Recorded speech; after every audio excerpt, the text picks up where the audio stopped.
College में पढ़ने वाले अमित और रोशनी एक दूसरे से बेहद प्यार करते थे। एक दिन रोशनी अपने कॉलेज से हाफ डे में ही निकल गई। कॉलेज से बाहर आने के बाद उसने अपने बॉयफ्रेंड अमित, जिसका घर उसके स्कूल के पीछे ही था, को कॉल किया और कहा कि वो गेट पर आकर उसे बाइक से उसके घर छोड़ दे। अमित ने रोशनी से कहा, ओके, मैं 5 मिनट में आता हूँ। रोशनी पिछले 25 मिनट से कॉलेज के बाहर खड़ी रही, लेकिन अमित नहीं आया। गुस्से से लाल रोशनी ने देखा कि पूरे 30 मिनट बाद अमित बाइक लेकर उसके पास आया। रोशनी, अब क्यों आए हो? चले जाओ यहाँ से, मैं खुद चली जाऊँगी। अमित, अच्छा चलो भी, अब आई एम सॉरी। अमित ने सॉरी बोला तो रोशनी बस मुस्कुराते हुए उसकी बाइक में बैठ गई। लेकिन रोशनी अब नोटिस करने लगी थी कि अमित अक्सर उससे किसी भी गलती को लेकर बस सॉरी बोल देता है, उससे आगे ज़्यादा कुछ नहीं बोलता। रोशनी ने ये भी नोटिस किया कि अमित ऐसा किसी भी एक्सप्लेनेशन से बचने के लिए करता है, उसके किसी भी गलती के लिए उसे ज़्यादा एक्सप्लेन ना करना पड़े, इसलिए अमित फट से सॉरी बोल देता है, जबकि पहले अमित ऐसा नहीं करता था। अमित और रोशनी के रिश्ते के बीच ऐसा बहुत दिनों तक चला। अब तो रोशनी भी अमित के इन सॉरी से तंग आ चुकी थी। वो सोचती थी कि आई एम सॉरी बोल देने से सब कुछ ठीक नहीं हो जाता, लेकिन अमित शायद इसे ये बात समझने के लिए तैयार नहीं था। रोशनी ने काफ़ी कोशिश की अमित को समझाने की, लेकिन वो नहीं समझा। आखिरकार रोशनी ने फैसला कर लिया कि वो इस रिलेशनशिप को ख़त्म कर देगी, क्योंकि वो रोशनी का मानना था कि एक लव रिलेशनशिप सिर्फ सॉरी से नहीं चलता। रोशनी ने अमित का फ़ोन उठाना ही बंद कर दिया।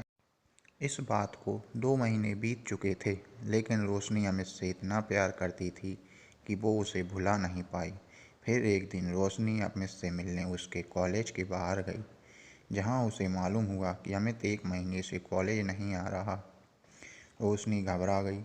उसने अमित को कॉल किया तो उसका नंबर भी बंद आया। घबराई हुई रोशनी अमित के बेस्ट फ्रेंड के पास गई। वहां से उसे मालूम पड़ा कि अमित पिछले महीने से हॉस्पिटल में है। रोशनी भागती हुई अस्पताल पहुंची, जहां उसने देखा कि अमित बेड पर लेटा हुआ है और बड़ी मुश्किल से वो कुछ बोल पा रहा है। उसे देखकर रोशनी रोने लगी। रोशनी को देख अमित की आंखों से भी आंसू आ गए।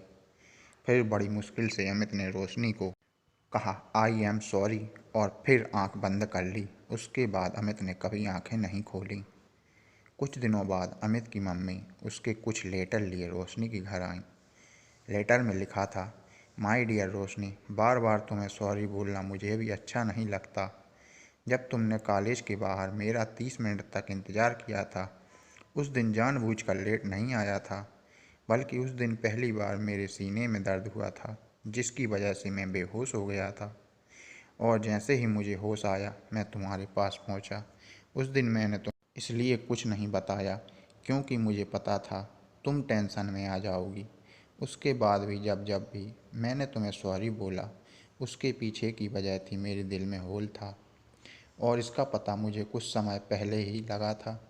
मैं भी तुम्हें बहुत प्यार करता हूँ और करता रहूँगा। काश भगवान मुझे थोड़ी और ज़िंदगी दे पाता, ताकि मैं तुम्हारे साथ कुछ और वक्त बिता सकता। खैर, मेरे सॉरी बोलने की वजह से अगर मैंने तुम्हें दुख पहुंचाया तो मुझे माफ़ कर देना। I am sorry Roshni. Letter पढ़कर रोशनी के आंसू थमने का नाम ही नहीं ले रहे थे। दोस्तों, इस कहानी में हमें ये सीख मिलती है कि हमें हमेशा अपने करीबी और प्यार करने वालों का समझने और समझाने के लिए वक्त देना चाहिए।